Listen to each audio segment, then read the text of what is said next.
For years, Iraq has been promising reforms. Reforms to strengthen the dinar, reforms to modernize its banking system, reforms to stabilize its financial markets. Yet, walk down the bustling streets of Baghdad, Erbil, or Basra today, and you'll see one simple truth. The US dollar still rules daily life. Despite every speech, every policy announcement, every promise from the central bank, Iraqis continue to trust the dollar more than their own currency. But why? Why, after so many reforms, does the dollar still dominate? The answer begins with trust. Trust is the foundation of any currency. When people believe in their money, they use it confidently. But when they fear that their currency might lose value overnight, they run to something stronger. In Iraq, decades of war, sanctions, corruption, and devaluations have left deep scars on the dinar's reputation. Even when the government says the dinar is stable, people remember the times it wasn't, the sudden plunges, the inflation, the moments when their savings evaporated. That memory fuels a kind of economic trauma, and it keeps the dollar firmly in place. Consider how daily life works for most Iraqis. If you want to buy a car, you think in dollars. If you want to rent a house in Baghdad's better neighborhoods, the landlord asks for dollars.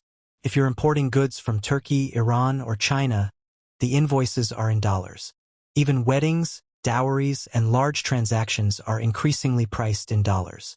The dollar isn't just an alternative, it has become the standard unit of value, the benchmark that everyone understands. The dinar is used for smaller purchases, for groceries or taxi rides, but when the stakes get higher, Iraqis turn to the dollar. Now, the central bank has tried to change this. It has tightened money supply, introduced new electronic banking systems, and even cut back on the availability of cash dollars to force people toward dinar-based transactions. On paper, these reforms should work. They should encourage Iraqis to keep their wealth in dinars and reduce dependence on the dollar. But here's the catch. Reforms only succeed when people trust the system. And in Iraq, that trust is fragile. Take the example of the dollar auctions. For years, the central bank sold dollars to local banks and money exchangers to control the exchange rate. The idea was simple. Keep the dinar stable by regulating supply. But in practice, billions of dollars flowed through those auctions into private networks, smugglers, and even sanctioned countries. When Washington cracked down, demanding stricter oversight, the flow of dollars slowed, and the black market surged. Suddenly, ordinary Iraqis who needed dollars for imports couldn't get them easily at the official rate. They had to turn to the street market where the rate was higher. That gap between official and black market rates became a symbol of failure. No matter what reforms were announced, Iraqis saw the same outcome. The dollar was king.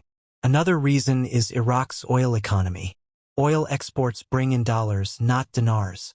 Every month, billions of dollars flow into Iraq's accounts from crude sales, and those dollars must be converted into dinars to pay salaries and fund government spending.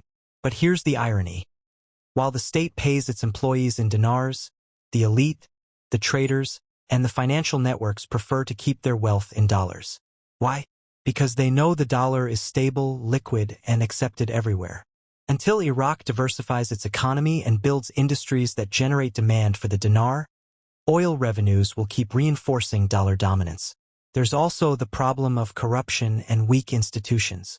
Iraqis see politicians, businessmen, and militias moving their wealth abroad in dollars.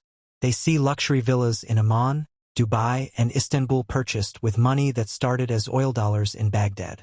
They see dollar stacks in suitcases leaving the country, while their own salaries lose value. In that environment, why should the average shopkeeper or taxi driver put faith in the dinar? If the powerful don't trust it, why should ordinary citizens? But it's not just about corruption, it's about regional dynamics. Iraq sits in a tough neighborhood. Trade with Turkey, Iran, and the Gulf is denominated mostly in dollars. Sanctions on Iran and Syria have turned Iraq into a transit hub for dollar flows. This creates constant demand for U.S. currency, regardless of what reforms Baghdad tries to impose. As long as Iraq's neighbors depend on dollars and as long as cross-border trade thrives, Iraq's markets will reflect that reality.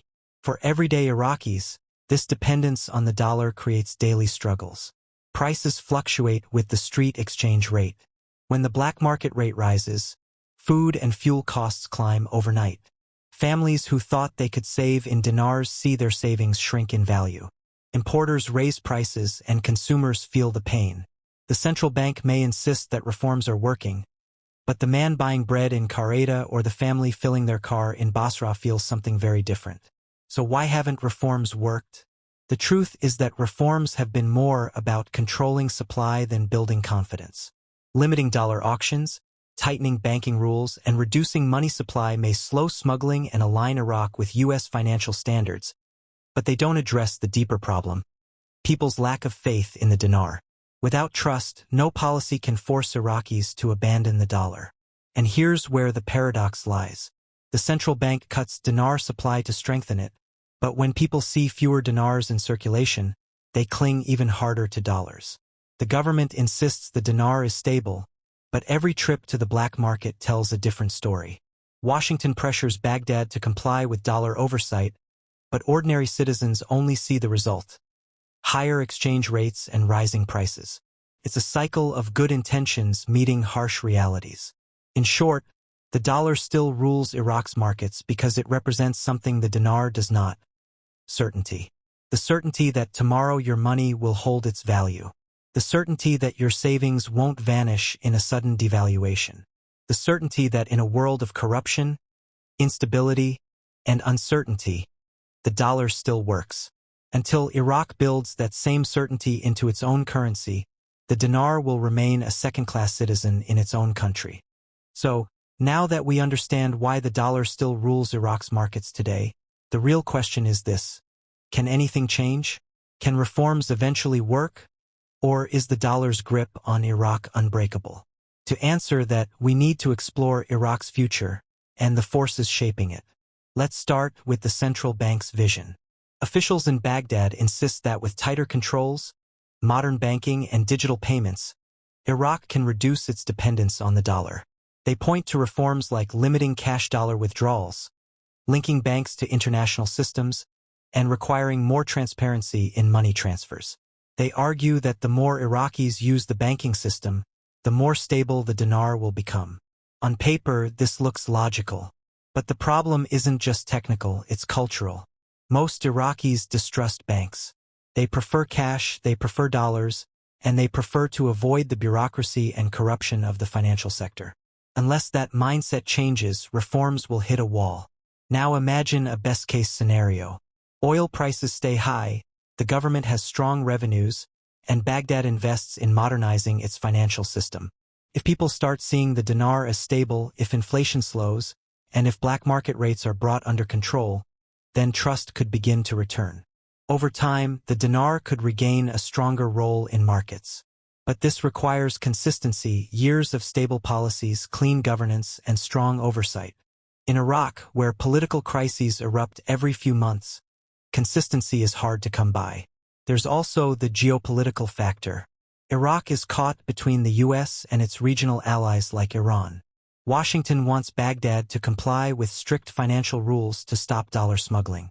Tehran, on the other hand, depends on access to Iraq's financial system for survival.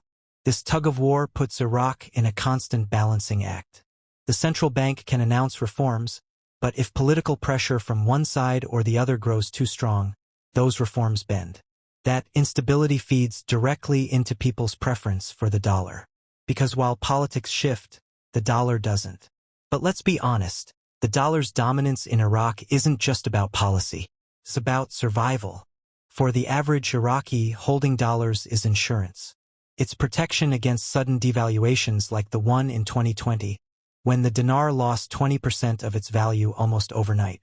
It's protection against rising food and fuel prices when the exchange rate spikes.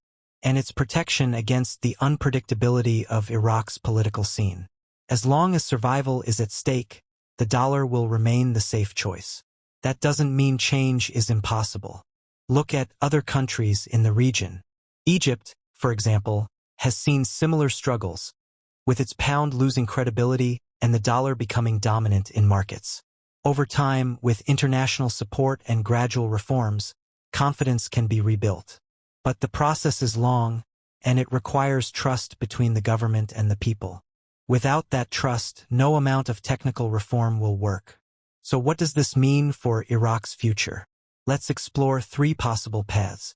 Path 1. The status quo continues. In this scenario, Iraq keeps making reforms, but the dollar remains dominant. Black market rates rise and fall, but the gap never disappears. The government pays salaries in dinars, but major transactions continue in dollars. People adapt, but the cycle of dependence never breaks. This is the most likely scenario in the near term because it reflects Iraq's current reality. Path 2. A gradual shift to the dinar. Imagine oil revenues are steady, reforms start working, and international partners support Iraq in modernizing its economy. If the central bank manages to stabilize the dinar, reduce inflation, and close the gap between official and black market rates, people might slowly regain confidence. Over a decade or more, the dinar could strengthen its role. But this requires political stability and clean governance, 2 things Iraq struggles with. Path 3. A currency shock. This is the most dangerous path. If oil prices crash, if political instability worsens, or if Washington imposes tougher restrictions on dollar flows, Iraq could face a currency crisis. The dinar might be devalued again, sparking inflation and social unrest. In this scenario, dependence on the dollar would actually deepen because people would abandon the dinar altogether for daily survival. This would set back reforms for years, if not decades. For ordinary Iraqis, the difference between these paths is enormous. Under the status quo, life remains difficult but manageable. Prices rise and fall, but people adapt. Under gradual reform, hope returns and stability improves. Under a shock, however, the consequences would be devastating. Families would struggle to afford basic goods, businesses would collapse, and trust in the dinar would vanish completely. Now, what about dinar holders abroad? Many people outside Iraq hold dinars, hoping for a revaluation someday. But here's the truth. As long as the dollar rules Iraq's markets, a major revaluation is unlikely. The dinar cannot suddenly gain massive value when the local economy still depends on dollars for survival. Real change will come only when Iraq builds trust, diversifies its economy, and stabilizes its financial system. Until then, the dollar will remain the backbone of Iraq's markets. And here's the irony. Every reform aimed at reducing dollar dependence actually highlights how powerful the dollar still is. Every restriction on dollar flows creates a black market. Every attempt to push Iraqis toward dinars makes them cling harder to the greenback. It's a paradox with no easy solution. So, why does the dollar still rule Iraq's markets despite reforms? Because trust takes decades to build and seconds to lose. Because the dollar offers stability in a country where instability is the norm. Because oil, politics, and survival all tie Iraq to the US currency whether it likes it or not. And until Iraq addresses these deeper issues, the dollar will continue to dominate daily life, no matter what reforms are announced. The story of Iraq's currency is not just about economics. It's about history, politics, survival, and trust. And in that story, the dollar isn't just a foreign currency. It's the anchor that Iraqis cling to in a storm that never seems to end.